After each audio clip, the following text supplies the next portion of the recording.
This is Caitlin, your host of the No Sleep for Dramas podcast, where we get no sleep and survive on coffee to watch just one more episode at night.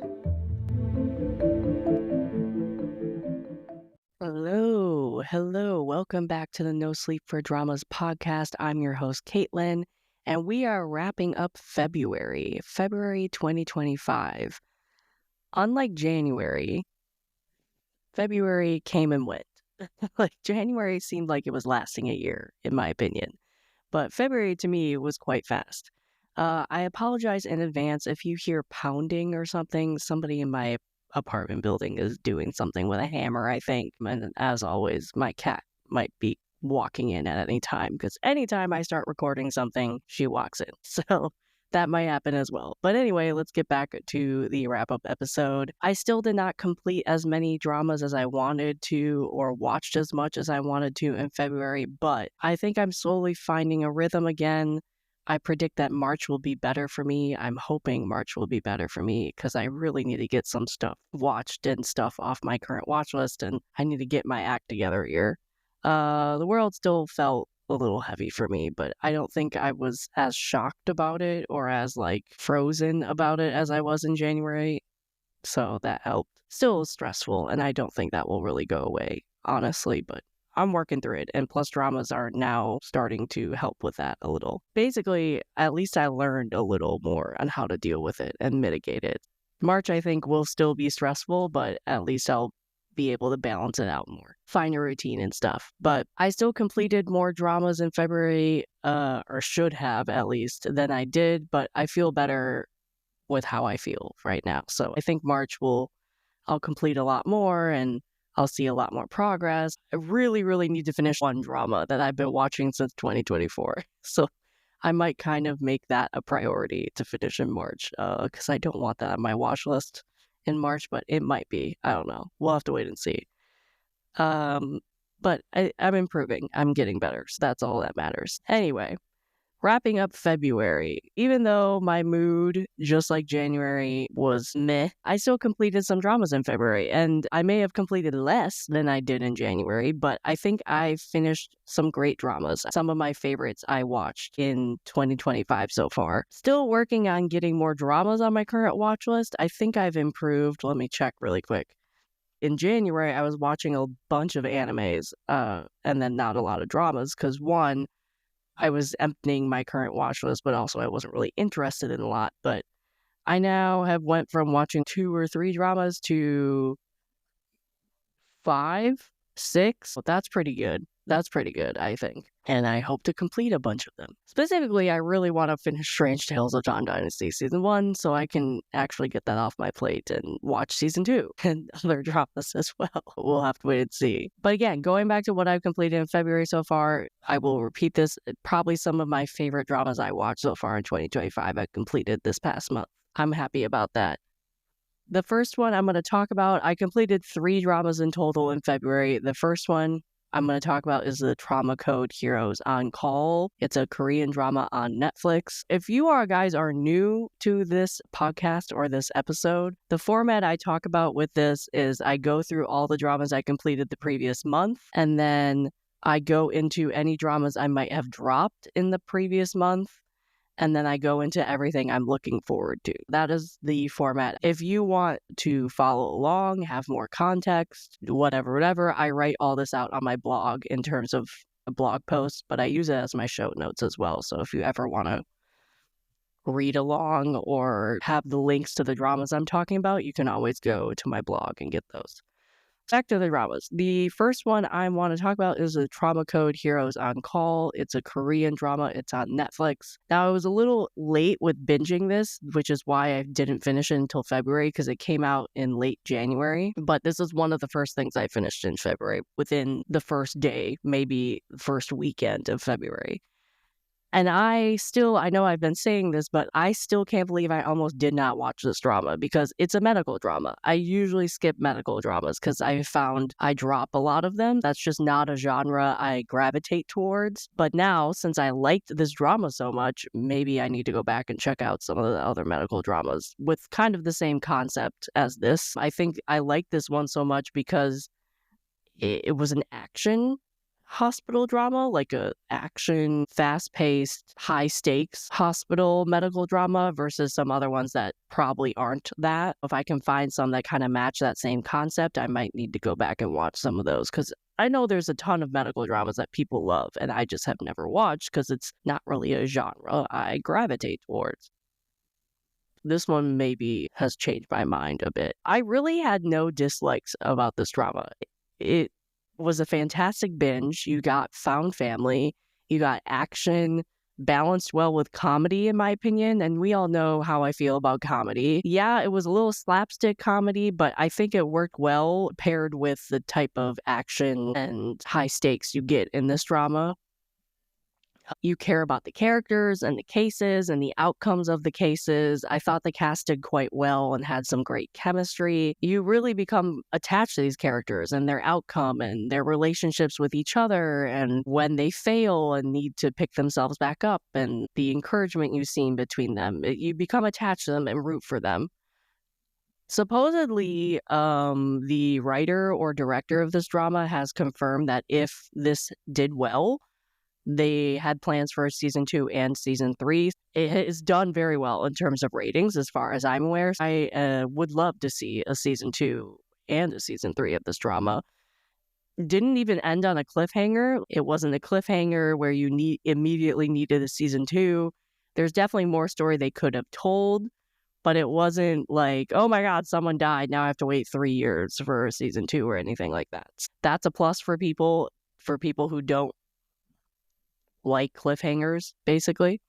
I do have to say, trigger warning here for surgery scenes and wound scenes and accident scenes. I mean, that might be a negative for people if you can't handle gore and blood. You see stuff. You see the surgeries, you see the bones, you see blood, whatever. Just FYI, that is a thing, and you'll see a lot of that stuff. Probably because it's a Netflix show. The Netflix shows, or really any of the streaming site shows, don't blur that out or anything like some of maybe the network shows do. That's just a trigger warning for people. Either way, I mean, that doesn't bother me. That didn't harm my rating, whatever. I highly recommend this one. Rating is a 10 out of 10. That should tell you how much I loved it. I really have no negatives about this drama for me, which is rare at this point because I've watched a lot of them, and it's rare within 1 month that I get 2 10 out of 10 dramas. Just a little foreshadowing for you. That is Trauma Code Heroes on Call. 10 out of 10. You can watch it on Netflix. The next drama I completed in February was Unmasked. It's a Korean drama. You can find it on Disney and Hulu. This is another drama that had unexpected results for me. I definitely clicked play on this drama once I saw that Kim Hae-soo and Jung Sung-il were part of the cast. I would have clicked play on this whether they were in the cast or not. It was kind of just a plus that I got to watch them in this because the synopsis is a bunch of reporters who run a crime show running around investigating these crimes. No matter who was in this drama, I probably was going to at least check it out. It was just a plus that these 2 actors that I love were added to the cast. I'm going to say this right now. I really need Jung Sung-il in a proper, mature romance where he actually has a romance with somebody. Doesn't even have to be the lead, honestly. And if he gets a happy ending in a romance, a mature romance, I will be happy because this man, between The Glory and now Unmasked, has chemistry with the female lead, with a female actress in this, and then they don't get a romance, and it's tragic every single time. He had such great chemistry with Kim Hae-soo. Granted, Kim Hae-soo has chemistry with everybody, and she does fantastic in both crime as well as romance dramas. If you've seen Hyena, you know, right? Also, if you like Trauma Code, I would highly recommend Hyena, because Ju Ji-hoon from Trauma Code really reminded me of his role in Hyena. So if you liked Hyena, check out Trauma Code. If you like Trauma Code, check out Hyena. I will say that. And Ju Ji-hoon is in Hyena with Kim Hae-soo, and they had amazing chemistry. And at least they had some romance in Hyena. She and Jung Sung-il do not have romance in this, and I was mad about that because they have great chemistry. But he needs a proper romance. She does too, actually, because she doesn't have a lot of romances, at least in the dramas that have come out in the last 5 or so years. But I love both these actors and actresses, so I was really excited for Unmasked. Of course, this drama is a crime drama. I'm going to be excited for it. It's another crime drama that has amazing chemistry, but no romance in it, just FYI. What's funny about this is it was advertised, Unmasked was advertised as a comedy. You watch the first trailer of this and it was a comedy. I was actually worried I was going to click play on this and not like it because of how comedy filled the first trailer was. FYI, and maybe even a trigger warning here, it is a lot darker when it comes to the crimes than what it seemed like it was going to be from the trailers. It is so dark. They talk about every horrific crime you could possibly think of, from SA to murder to abuse to I don't even know. It was a lot darker than I assumed it was going to be. Just FYI on that. It's a little chaotic in the beginning. I think between the comedy that it does bring in to the characters, to the stories and the setup, it's a little chaotic, not gonna lie. But I think it's found its footing by the end. I think it worked out in the end. As I said, great chemistry with the cast. The acting was superb, but really the people who stood out were the villains. The villains stood out so much for me in this drama, which is probably why it was so dark, but they stood out a lot. And I liked this drama a lot because of the villains. I wish we got more background on the main cast. It kind of skimmed over some of it a bit, especially Kim Hae-soo's character. We got the gist of what her character was, but I wish they had gone more in depth. And even Jung Sung-il's character. Again, we got the gist of his character, but I wish they had gotten more in depth with that. And don't even get me started on supporting characters. They didn't really have a backstory. Definitely left it open for a season 2. I would watch a season 2 of this if they gave me more depth of the characters. Might not be a plus for other people though, because obviously people might not want to watch a Korean drama that needs a season 2. It didn't end on a cliffhanger, but it definitely left, well, I shouldn't say that. It left on it, not gonna lie. It ended on a cliffhanger, not gonna lie. Was it a predictable cliffhanger? Yeah, absolutely. I saw it coming a mile away. But it ended on a cliffhanger. So it's definitely open for a season 2. Will it get it? I don't know. But yeah, you might not like that if it ends on a cliffhanger. I will watch a season 2 of this though, especially with the cliffhanger. But yeah, not gonna lie, it ends on a cliffhanger. So much of a cliffhanger. Anyway, that was Unmasked. You can watch it on Disney Plus and Hulu. Rating is an 8.5 out of 10. Last but not least, the drama that I completed in February was Study Group. You can watch it on Viki. Look, I knew I was going to like this Korean drama a lot just with the trailer and the fact that I'm a huge fan of Hwang Min-yeon. Did not anticipate how much I would love this drama though. Hwang Min-hyun's, always butcher his name. I don't know why. I can pronounce it, but when I start talking, I just always say it wrong. I probably still am. Hwang Min-young's character, for me, was a highlight of this drama. The duality of his character was a lot of fun to watch because on one hand, he is the most adorable person you could possibly come across. And the next second, he's kicking ass and knocking everybody to the ground in a hallway. I mean, he's phenomenal and acted phenomenally as well. This is just a fun, fantastic Korean drama. I said this in other podcast episodes, specifically like my host interview with Becky a couple weeks ago. I was worried going into this because one of the dramas I need to watch is Weak Hero. And just from all the clips and everything that I saw from Weak Hero, that looks like anxiety-filled, sad trauma to me. And I need to be in the right mindset for that type of stuff. And now they're giving us season 2 in April, so I need to watch that. I was anticipating that kind of same thing with Study Group, just because I've seen so many clips from Weak Hero. That is not what you get in Study Group. Yes, there's still the bullying and there's still the fighting and things like that, but the comedy is well balanced in this, and the duality of the story and the characters, like I was saying with Hwang Min-hyun's character, where he's cute one second and then the next second he's punching somebody, that encompasses the entirety of this drama. There's a duality with the story and the characters that helps balance out the harshness and the violence of this drama. It's not all doom and gloom. Granted, I have not seen Weak Hero, so I don't know how doom and gloom it is, but from the clips I've seen, it's a lot, you know? If you are worried that this is going to be like Weak Hero, I would say no, but completely not. So give it a try. I loved rooting for the underdogs in this, watching the study group friends, watch them make progress and improve both in the fighting, but also standing up for themselves and studying, and they improved so much through this drama. The support characters also added a lot of fun between the kids in the study group, but also the other people in the school too.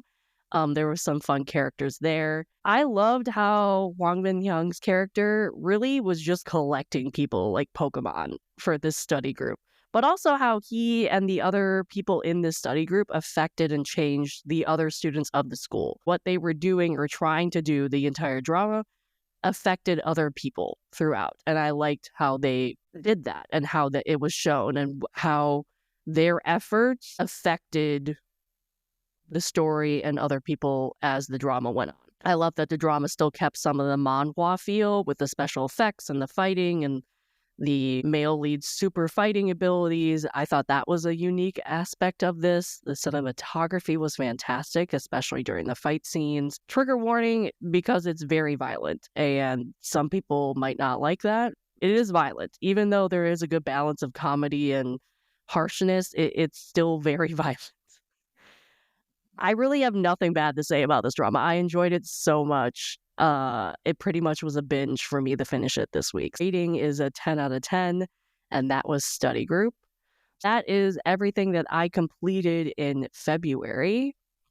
Now let's go down to what I dropped in February. I actually did drop a drama in February, and I'm also going to name one that I dropped in January that I forgot to mention in the January wrap-up. What I dropped in February was one that I said in my watch list last week that I probably would be dropping. I just wanted to check out an episode or more, and that is Danger of Her Season 2. I think I got like one more episode in, and I just was like, this is just bad. It's just bad. So I decided to drop it. It didn't have good acting. The story made no sense. I still was getting really confused because all the cast was different from season 1. I couldn't keep anything straight, including the story. I can't recommend this for you. I would recommend season 1. I think that was a solid crime drama. This one, not so much. I would say skip it. And really, honestly, season 1 didn't need a season 2. I would say just skip season 2. And then the other one I dropped in January, which I forgot to mention, was Iron Family. This is a Korean weekender that I was watching for a lot of 2024, at least the end of 2024.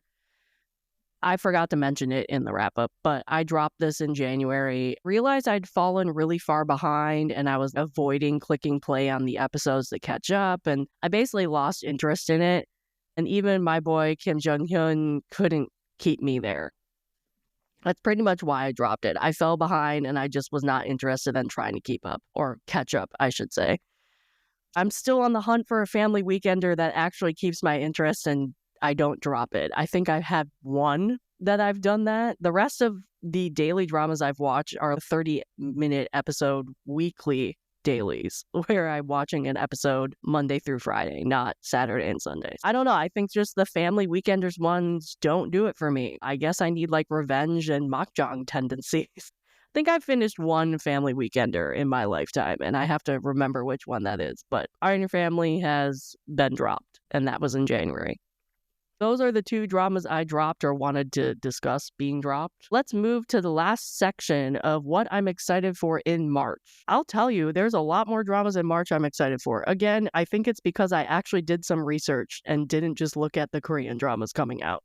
But I'll also tell you that there are already so many dramas that have come out in January and February from other countries that I want to watch that it is kind of overwhelming because I've done horrible with watching stuff the first 2 months. I'm just hoping, at this point, I at least watch dramas and complete stuff. I mean, that's all I can hope for. And then obviously continue giving podcast episodes and other stuff like YouTube videos for you guys. Anyway, I already feel really behind and it's only March and I haven't even watched a bunch of dramas from 2024 or earlier than that has been on my plan to watch list forever. That being said, we're here to talk about the dramas that caught my eye and that are premiering in March, even though my plan to watch list could last me, I don't even know, like 5 years at this point.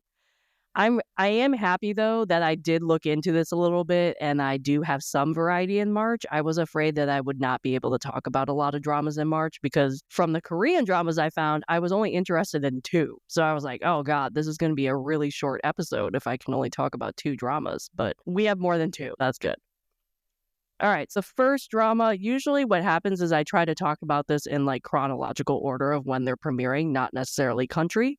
The first one I'm going to talk about is a Chinese drama called Sijin, S-I space J-I-N. It is premiering on Tencent and also Viki, and it premieres today, March 1st.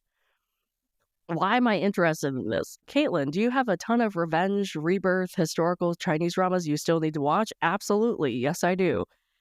Does it stop me from adding another one to the list? Absolutely not. I still have Chinese dramas like Blossom, The Story of Kuning Palace. I don't even know. I think there's at least 6 or 7 that are on my list that I still have yet to watch. Blossom, I'm sure, is at the top of my list at this point, just from how many people have watched it and have liked it so much. But Sijin is another rebirth revenge drama, and I'm here for it because I love these storylines from the ones I've watched. Luckily, it premiered today, and it's on Viki, which is why I can talk about it in this episode. Because again, I try to only talk about dramas that have a confirmed premiere date and not really rumored. Because I would be here forever if I talked about rumored stuff. Do they have to be like assigned a platform? No, not necessarily. They just have to have a confirmed premiere date. What drew me to this drama, as I said, is the synopsis. We got a female lead who was reborn from something happening to her. I think she was murdered by like a lover or her husband or something. And she is reborn somehow. I don't know how that happens, but she is. And she gets revenge. She goes on the revenge path. The synopsis also states that she investigates a series of mysterious crimes. So not only do you have the revenge rebirth, but apparently she also investigates crimes. Again, this drama was made for me. I have not seen either lead of this drama in any other dramas. I know of them. They're quite famous, and I have a bunch of their dramas on my plan to watch list, but I just have never watched them in a drama before. I have really no opinion about them, which is why they're not the reason why I'm excited for this drama. Really, it's the synopsis that drew my attention. Am I clicking play on this today? Absolutely not, because as you know, I don't watch Chinese dramas as they air. I also am already watching 6 dramas, and I need to get stuff off my watch list. So, Sijin is one that I'm added to my plan to watch list. If you guys want to watch this, it is currently on Viki, I think with the first 3 episodes up, at least in the US. That was Sijin, the Chinese drama that came out today. Next one I'm going to talk about is The Art of Negotiation. It's a Korean drama that's coming out March 8th. It is confirmed for Cocoa, which probably means it's going to show up on Amazon Prime and or Viki at some point that day. Usually what happens is if it's confirmed for Cocoa, it either comes to Viki on their coming soon page within, I don't know, a couple days of it being confirmed for Cocoa. I found it was confirmed to Cocoa yesterday. So I would imagine within the next week, we might see it on the coming soon for Viki. But also with Lady Oak, the one that premiered in January or something, it was confirmed for Cocoa then. And then I looked on Amazon Prime the day it premiered, and it was there on Amazon Prime. So that might be the case with The Art of Negotiation. Now, I will say, you won't be able to watch this if you don't have like the Cocoa subscription on either Viki or Amazon Prime. You know how they do, like, you have a subscription, but then you have to add additional stuff? That is the case here, I'm assuming. And I have them on both, so I'll be able to watch this, which yay for me. But just FYI, this is confirmed for Cocoa. If you have Cocoa, you can go and watch it. But if you have Amazon Prime or Viki and this pops up there, you might need like the quote unquote Cocoa part of that subscription to watch it. I don't know what is that called in terms of Amazon Prime and Viki, like Plan Plus or something. I don't know. But anyway, that's for your information. The art of negotiation. Look, sometimes a lot draws me into a drama. I do research, I look at the cast, I look at the synopsis, and a lot of things combined draws me to be interested in the drama. Other times, it's one thing and one thing only, and it could be really, really small. For the art of negotiation, basically, EJ Hoon's in it. That's pretty much the reason why I'm interested in this. And the cherry on top is his character has white hair, and he looks really good with white hair in this drama. That's pretty much why I'm interested in this. The synopsis gives nothing away. Like, it's a 2-sentence synopsis. There's really nothing to pick out of the synopsis. Basically, it is about a negotiation expert, and it's a workplace drama. That's all we know. So really what I'm interested in with this drama is EJ Hoon, because I love him. I'll watch him in anything. I think he's a fantastic actor. And the fact that he has white hair. I don't even know if this is a revenge drama wrapped in a workplace drama. There's so little known. Even the trailers that have come out, you really only see EJ Hoon walking around with white hair negotiating. What is he negotiating? No idea. And obviously you have his team behind him. There's like 3 or 4 people he works with on a regular basis, but there's really nothing given away in this drama. All I'm going to say is it's EJ Hoon and his white hair that has me interested in this. And that's why I'm at least checking this one out. Will I stick with it? Who knows? We'll have to wait and see. I just hope I stay interested in, because watching EJ Hoon with white hair for 16 episodes, I think it's 16, will be fun. But will the white hair keep me there if the story's boring? Absolutely not. We'll have to wait and see. We'll have to wait and see how I feel about that. But that was The Art of Negotiation. It is premiering March 8th. Confirmed for Cocoa, probably means it's coming to Amazon Prime and or Viki. Hopefully. We'll see. All right, next one that I'm going to talk about that I had no idea was a thing until I researched into dramas for March. This is a Taiwanese drama called The Outlaw Doctor. It premieres on March 8th as well. No idea if I will be able to watch this anywhere legally. I don't know. It could show up at some point on Netflix or YouTube or whatever, but we'll have to wait and see. Literally knew nothing about this drama until I found it today while researching stuff, but it caught my eye for 2 reasons. It's called The Outlaw Doctor. It's a crime drama. That would give you one reason. The other reason is Janine Chang stars in this, and I like her. I've always liked her. She has been a long-time Taiwanese actress in both Taiwanese dramas and Chinese dramas. She's pretty good. I don't even know how long she's been acting. She's been acting for a really long time. And she's kind of been out of the drama limelight for a while. It got me curious why she chose this drama.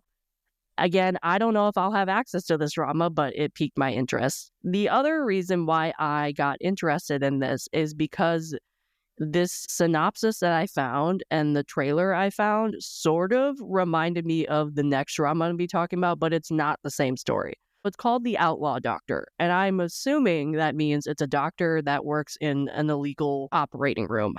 The next drama I'm going to talk about is Hyperknife, which is essentially that concept in Korea. But as I watched the trailer, it's kind of different. It's called The Outlaw Doctor. It basically is about a man who lives in Taiwan. He's not Taiwanese, though. He can't legally practice medicine in Taiwan. I don't know what ethnicity he is. I think I heard that he might be Vietnamese. But anyway, he lives in Taiwan. He was a doctor in the country wherever he came from, and now he lives in Taiwan and can't legally work as a doctor.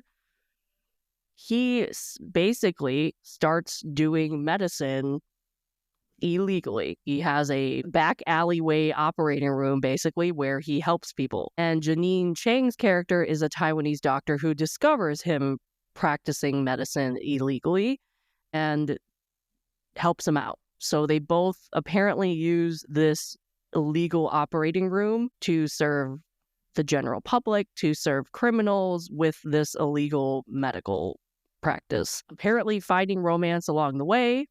At least that's what the synopsis says. There's also a prominent police officer involved. I'm not really sure where that plays in. I mean, it seems like obviously if you're practicing medicine illegally, the cops will eventually be trying to catch you.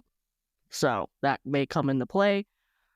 But anyway, that's the Outlaw Doctor. I'm hoping I have access to this. I don't know. We'll have to wait and see. But I'm at least just excited to see Janine Chang in a drama again because it's been a while.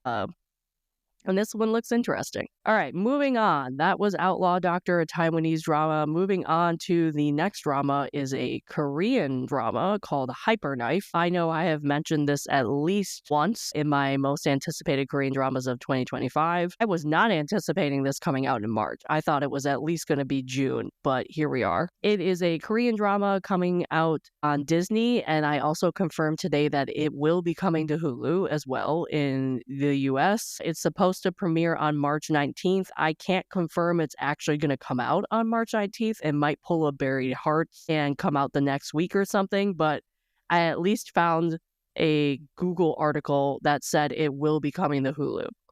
That's good. But again, I literally don't believe Google until I am clicking play on the first episode. Even if I have found something that confirmed that, we're still skeptical, you know? All right, what drew me to this? First off, before the cast was even announced, the synopsis is what drew me to this drama. As I was saying, it's about a doctor who works in an illegal operating room. And then the cast was added, and Park Yoon Bin is in this. She's the female lead. I never pictured her in this type of role. I mean, I've only seen her in romances and goody two-shoe roles. I've never seen her do a role like this. And from the posters and the trailers, she is pulling it off. Let me tell you. This role is going to be super dark for her. Really dark. And I'm so excited to watch her do this role. I'm really excited. This looks like it's going to be a dark crime drama with a lot of anxiety, just FYI. And again, from what I've said before, Disney and Hulu are becoming the crime K-drama streaming site. I don't know what it is, but they're going to be doing some dark stuff this year, and Hyper Knife seems like that's going to be another drama. We got Park Eun Bin and Soo Kyung-gu in this, and Soo Kyung-gu is a prominent veteran male Korean actor. He's been acting forever, and you have seen him everywhere. I don't know if he's done a drama in a while. Her character, Park Eun Bin, gets permanently kicked out from being a doctor in a hospital for some reason. We don't know. And she apparently is this genius doctor and gets kicked out of working in a hospital by Soo Kyung-gu's character for some reason. So she now can't work in a hospital and has to work as a shadow doctor in these illegal operating rooms. And something happens within the story where she meets up with Soo Kyung-gu's character after this happens, and apparently they have to start working together in these illegal operating rooms. It is unknown what that was, what made her get kicked out, what made him have to team up with her, unknown. It's supposed to be a crime thriller drama where these doctors, again, work in the shadows of the criminal underworld.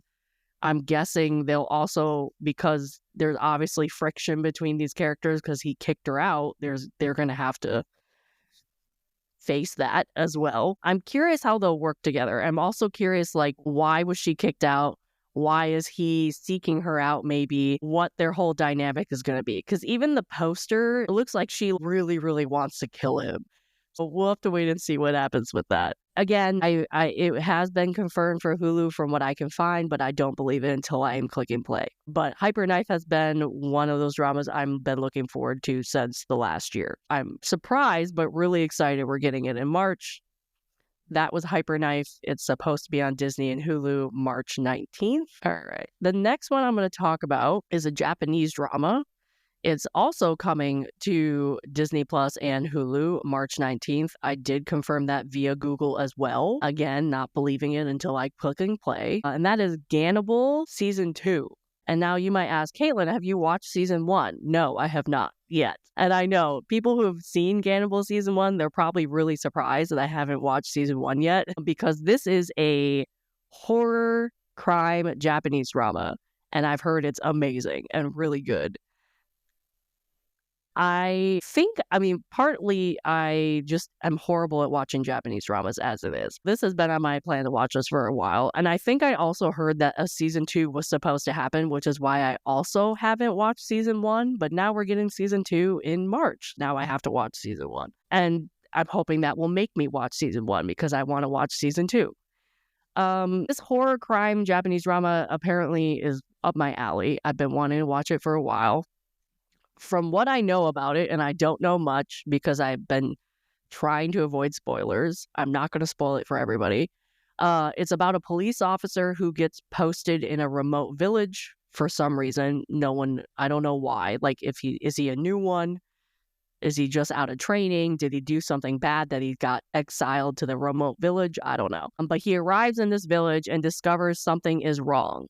Something's off with the village and with the people living there. And now he needs to investigate it, basically. What you surmise from the name, I think you probably get a good idea what that entails with this village. I'm not going to say it because that is my theory. I don't know. I don't want to reveal anything, but I mean, I think if you look at the name, you could possibly predict what that problem is. And yeah, so I'm excited to finally be watching this because, again, it's been on my list forever and I've heard really good things about it.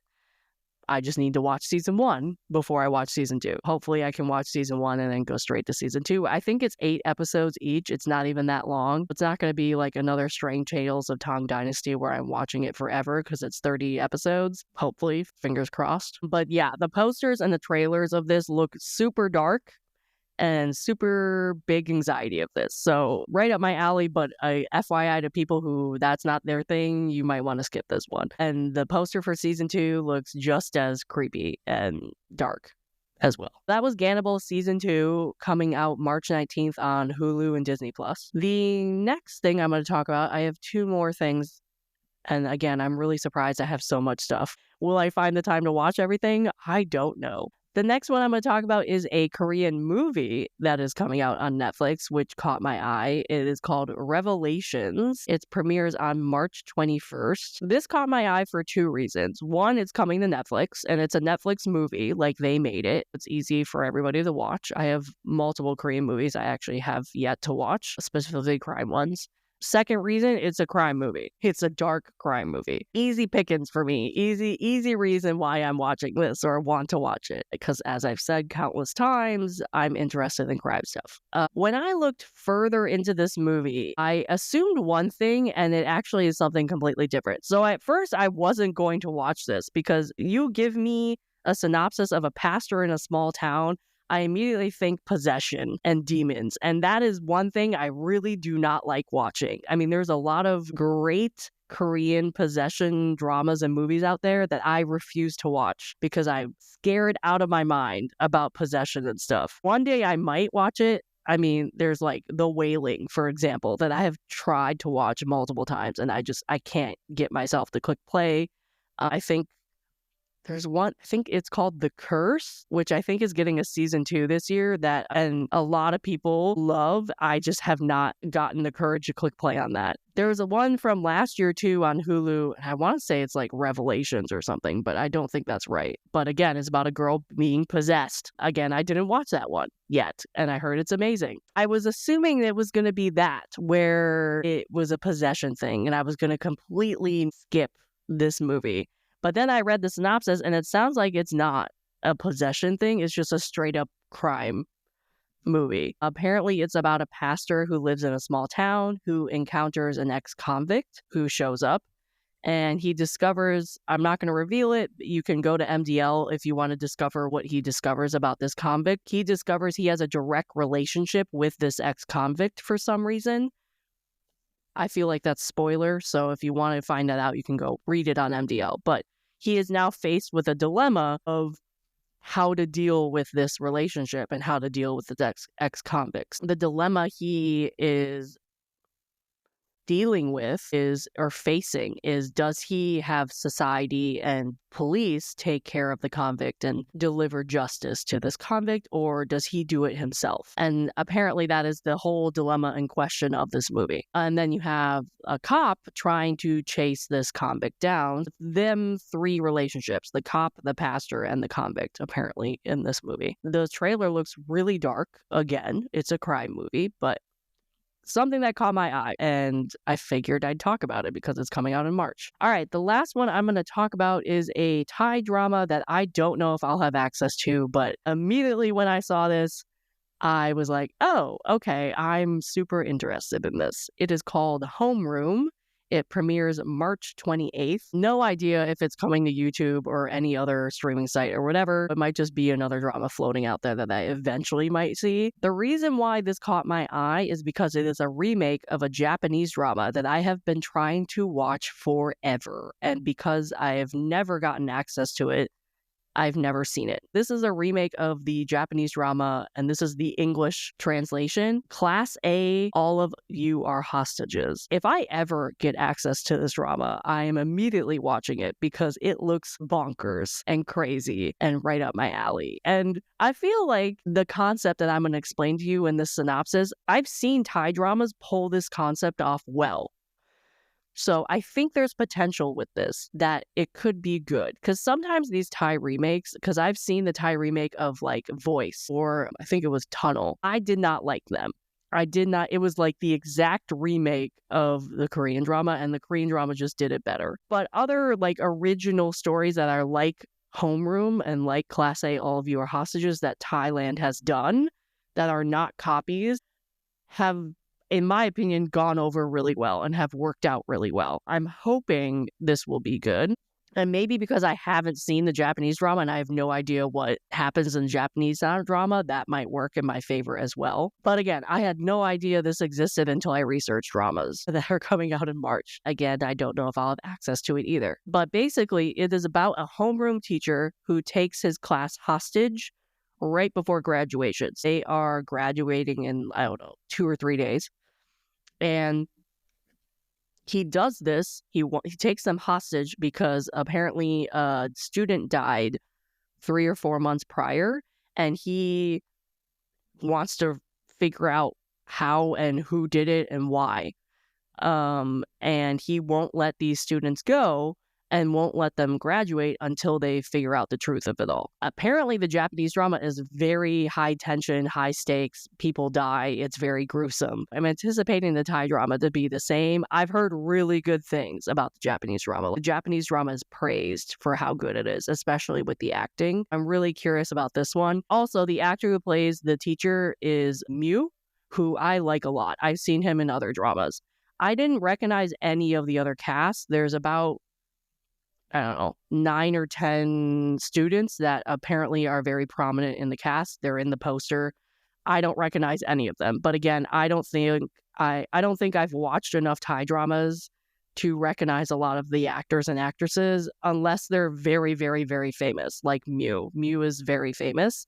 I just was excited to see this. I don't know if I'll be able to watch it. I hope so, but we'll have to wait and see if that happens or not. Okay, that is everything I'm excited for in March, but I actually wanted to start doing a little new section in these because at least coming up in the next couple months or next year, due to the podcast and stuff, I'm going to be watching or starting a lot of dramas in the coming month that is old, that aren't premiering in the given month that's coming up because they premiered, I don't know, 5 years ago, 10 years ago, a year ago, whatever. I wanted to start a new section and just talk about some of the dramas that I plan to start in the upcoming month that are old, that are not premiering. I have 2 so far in March, and one I kind of mentioned is Gannibal Season 1. I want to watch that in March because Season 2 is coming out. That's one that I want to watch. And then the other one is I am trying to do, this is a little preview for the No Sleep for Dramas podcast, but I want to do Studio Ghibli movie episodes. I'm going to do one by myself, which I plan to do in April. And then I'm going to have guests, and I want to do some of them. My goal is hopefully watch all the Studio Ghibli movies this year. I don't know if that'll be possible, but I'll maybe watch like a lot of them and then finish it up in 2026. We'll have to wait and see. But the first one that I'm doing by myself is in April. I need to watch 5 Studio Ghibli movies in March. So that is what I plan to watch in March that is not premiering. I feel like there's another drama that I mentioned earlier that I plan to start in March, and now I can't remember what it was other than the Gannibal season 1. I feel like there's another one that I mentioned that I thought to myself, oh, I should remember to mention that, and then I completely did not remember that. But anyway, so those are 2 dramas that I plan to start. Well, 1 drama and 5 movies, but those are 2 things I plan to watch for the podcast or just other things. Technically Gannibal, I'm not watching for a podcast. I just watching it because season 2 is coming out. But those are 2 older things I plan to start in March. But that is everything. That is me wrapping up February. Hope you enjoyed this episode. I'm glad it's longer because I'm looking forward to a bunch of newer stuff, more stuff, not newer, but more stuff in March than I was in February and January. Hopefully I can get my act together and actually watch stuff and pace that out and be good about that. We'll have to wait and see. Work is still kicking my butt, but we'll have to wait and see. Anyway, I hope you enjoyed this episode. Let me know what you are excited for in March. Did I talk about anything that you learned about and want to watch? What are you currently watching? What should I put on my plan to watch list? I always like talking about dramas, and I always like listening to what you guys are currently watching or what you are excited to watch. So let me know. Let me know in the comments or let me know in DMs or whatever, however you want to message me. But I hope you enjoyed this episode. I'm really looking forward to March. It's going to be an awesome crime month in March. Thank you for listening. Bye. If you want to continue the conversations about dramas that were started in this episode, you can find me on Instagram, TikTok, and Blue Sky under the username No Sleep for Dramas. That is No Sleep, the number 4 dramas, just like in the title of the podcast. This podcast is also an expansion of my blog, so you can visit my blog at www.nosleepfordramas.com, the number 4 dramas.com, and find multiple years of blog posts already available at your fingertips. All links are in the description of this episode. Finally, please give this podcast a like or a follow wherever you listen to the podcast. Leaving a comment or a review also helps a lot. We love hearing ideas and feedback from all of you. Share the podcast with your friends as well. Thank you for listening.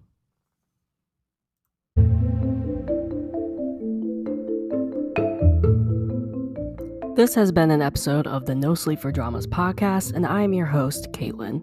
I will see you here next time, and I hope you get no sleep chasing the next episode just like me. Good night.